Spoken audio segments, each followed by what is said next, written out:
आप सबको praise the Lord. मैं पास्टर KP दुबे, मेरे इस YouTube चैनल कमल P दुबे में आप सबका स्वागत है। बाइबल संबंधी उपदेशों की अधिक जानकारी के लिए आप मेरे इस YouTube चैनल कमल P दुबे को लाइक एंड सब्सक्राइब करें, ताकि ज़्यादा से ज़्यादा बाइबल संबंधी उपदेश मैं आप तक पहुंचा सकूं। पिछले समय हम देख रहे थे प्रार्थनाओं में बाधा के विषय में, जिसमें पहली बात हमने देखा था कि इसीलिए हमारी प्रार्थनाएं रुक जाती है क्योंकि हमारा ही मन हमें दोषी ठहराने लगता है। आज हम आगे की चर्चा करेंगे कि क्यों हमारे प्रार्थनाओं में बाधाएं आती हैं, हिंड्रेंसेस टू प्रेयर, जिसके विषय में हम अब तक देखते हुए आए हैं। पहली बात में हम देख रहे थे दोषी मन के कारण परमेश्वर हमारी प्रार्थना को नहीं सुनता है।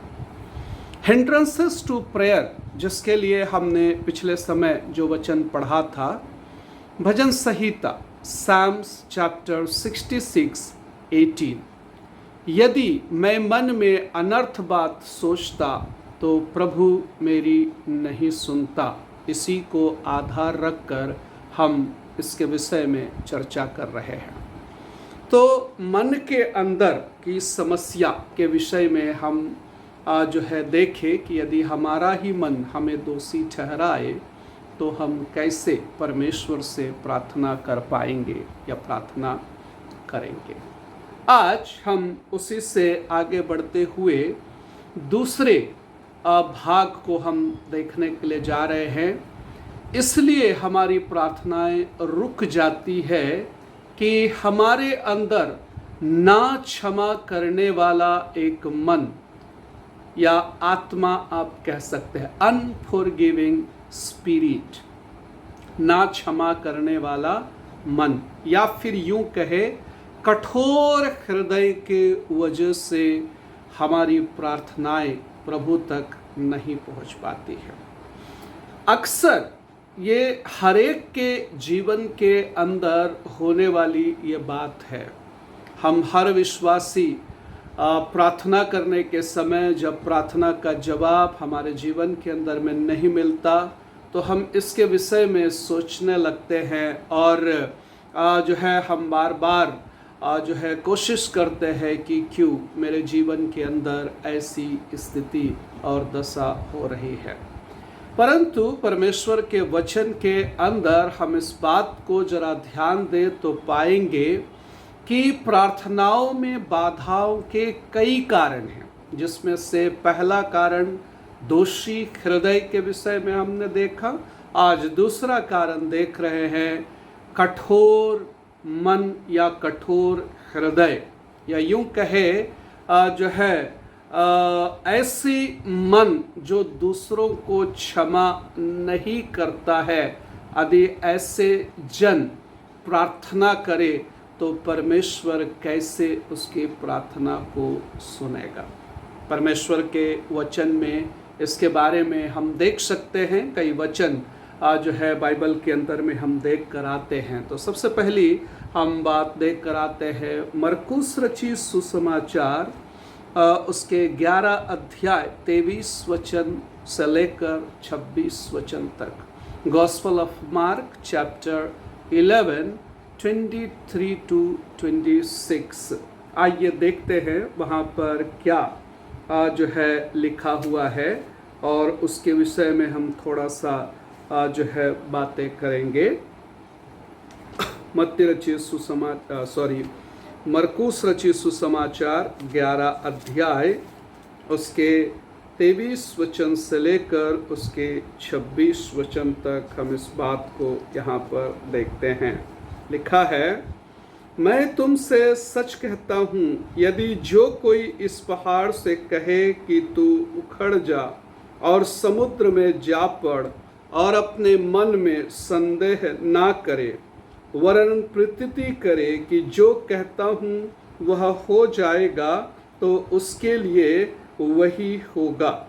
इसलिए मैं तुमसे कहता हूँ कि जो कुछ तुम प्रार्थना करके मांगो तो प्रतीति कर लो कि तुम्हें मिल गया और तुम्हारे लिए हो जाएगा। 25 वचन के अंदर में 25 वर्ड्स के अंदर में कहता है, जब कभी तुम खड़े हुए प्रार्थना करते हो तो यदि तुम्हारे मन में किसी के प्रति कुछ विरोध हो तो क्षमा करो, इसलिए कि तुम्हारा स्वर्गीय पिता भी तुम्हारा अपराध क्षमा करे। और यदि तुम क्षमा ना करोगे तो तुम्हारा पिता भी जो स्वर्ग में है तुम्हारा अपराध क्षमा ना करेगा। तो मरकुस रचित सुसमाचार में एकदम स्पष्ट होता है जब इस भाग को हम यहाँ पर देखते हैं।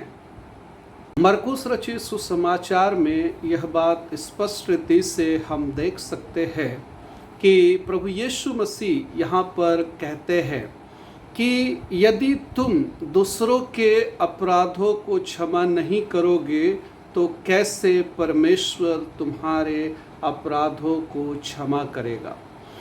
ये जो भी बातें हम देख रहे हैं ये प्रार्थना से जुड़ी हुई बातें हैं। जब भी ये बात कही गई है उसके प्रार्थना के संदर्भ में ही ये बात को कहा गया है, क्योंकि मरकुस रचित सुसमाचार उसके 22 वचन से जब हम पढ़कर आते 22 वर्ड्स से जब हम पढ़ते हुए आते हैं तो प्रार्थना के बारे में कहता है विश्वास करो, प्रतीति करो, और उसके बाद अगले ही क्षण में वो बात को भी कहता है कि तुम एक दूसरे के पाप को, अपराध को क्षमा करो।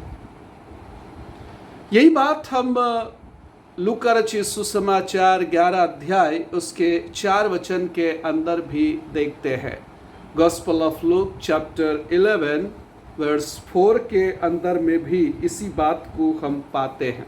वहाँ पर भी ऐसा कहा है, और हमारे पापों को क्षमा कर, क्योंकि हम भी अपने हरेक अपराधी को क्षमा करते हैं।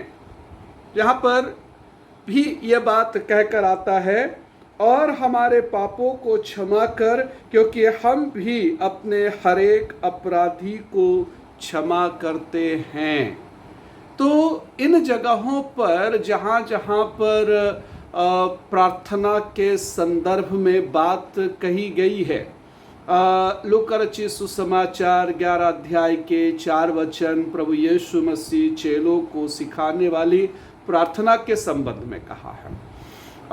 यही बात मरकुस रचित सुसमाचार में भी जब वो प्रार्थना संबंधी बातों को कह रहे हैं तभी वहाँ पर क्षमा करने वाली बात को भी कह रहे हैं, अपराधों को क्षमा करें। यदि हमारे मन में किसी के प्रति कुछ है तो हम उसे क्षमा करना चाहिए, और यदि उसने हमारे विरोध में कुछ किया है तो भी हम उसे क्षमा कर लेना चाहिए। हमारे जीवन के अंदर में क्षमा करने का बहुत अच्छा जो है एग्जाम्पल हम अपने प्रभु यीशु मसीह के जीवन से देख सकते हैं। जब प्रभु यीशु मसीह को क्रूस के ऊपर में चढ़ाया गया और प्रभु यीशु मसीह अपने प्राण त्यागने से पहले वो हर व्यक्ति को जो है वहाँ पर क्षमा करते हैं। यीशु मसीह को किसी ने कहा नहीं, लेकिन यीशु मसीह ने खुद होकर वहाँ पर इस प्रकार से कहता है, हे पिता इन्हें क्षमा कर, क्योंकि ये नहीं जानते कि ये क्या कर रहे हैं। तो क्षमा का सही सिद्धांत हमारा प्रभु यीशु मसीह से ही हमें यह बात मालूम पड़ती है। तो इसीलिए यहाँ पर जो यीशु मसीह कहता है कि तुम्हारे मन में किसी के विरोध में कुछ हो तो उनके अपराधों को तुम क्षमा करो। तो हम जितने भी प्रार्थना करने वाले हैं, हम प्रार्थना करने वाले हमेशा इस बात को ध्यान रखना चाहिए। जब मैं पहले जो है भाग को बता रहा था और वहाँ पर इस बात को वर्णन कर रहा था कि दोषी हृदय में भी हमने मैथ्यू चैप्टर 5 के अंदर देख रहे थे 23 और 24 के अंदर में भी, यदि तेरे भाई के विरोध में तेरे मन में कुछ है तो तू अपने भेंट को वहीं वेदी के पास छोड़ और जाकर पहले अपने भाई से मेल मिलाप करके। उसी प्रकार से यहाँ पर भी हम देखकर आ रहे हैं, प्रभु यीशु मसीह इन बातों को प्रार्थना के संदर्भ में ही ज़्यादातर जोर दिया है। इवन मैथ्यू चैप्टर 6 के अंदर भी जब हम चेलों को जो प्रार्थना सिखाई गई वहाँ पर भी यदि हम आए तो इस भाग को हम देख सकते हैं। तो इसीलिए जो है इफिसी की पत्री के अंदर ये बात कह कर आता है, उस भाग को भी जरा हम देखें। इफिसी की पत्री 4 अध्याय उसके 32 वचन के अंदर में, इफिसियंस चैप्टर 4:32, एक दूसरे पर कृपालु और करुणामय हो, और जैसे परमेश्वर ने मसीह में तुम्हारे अपराध क्षमा किए वैसे ही तुम भी एक दूसरे के अपराध क्षमा करो। तो इसीलिए जब भी हमारे जीवन के अंदर ये बातें आती है तो हम बिना झिझक के, बिना किसी परेशानी के, अड़चन के, हम एक दूसरे को क्षमा करने वाले बने। कहीं ऐसा ना हो कि इसके वजह से हमारी प्रार्थनाएं परमेश्वर के पास पहुंचने में बाधा हो जाए या रुक जाए। तो सबसे जो है बड़ी एक बात हम ये भी देखते हैं कि प्रार्थना की रुकावट में ये दूसरा एक कारण है, ना क्षमा करने वाला मन, अनफॉरगिविंग स्पिरिट। इस तरह के स्वभाव को हम अपने जीवन के अंदर से दूर करें ताकि परमेश्वर तक हमारी प्रार्थना को पहुंचने में किसी प्रकार की बाधा या किसी प्रकार की अड़चन ना आए और प्रभु हमारी प्रार्थना को सुने और हमारे जीवन के अंदर हमें जवाब दे, हमें आशीष दे और ज़्यादा से ज़्यादा उसके मार्ग में हम बढ़ सके। परमेश्वर इस वचन के द्वारा हमें आशीष दे। आमीन।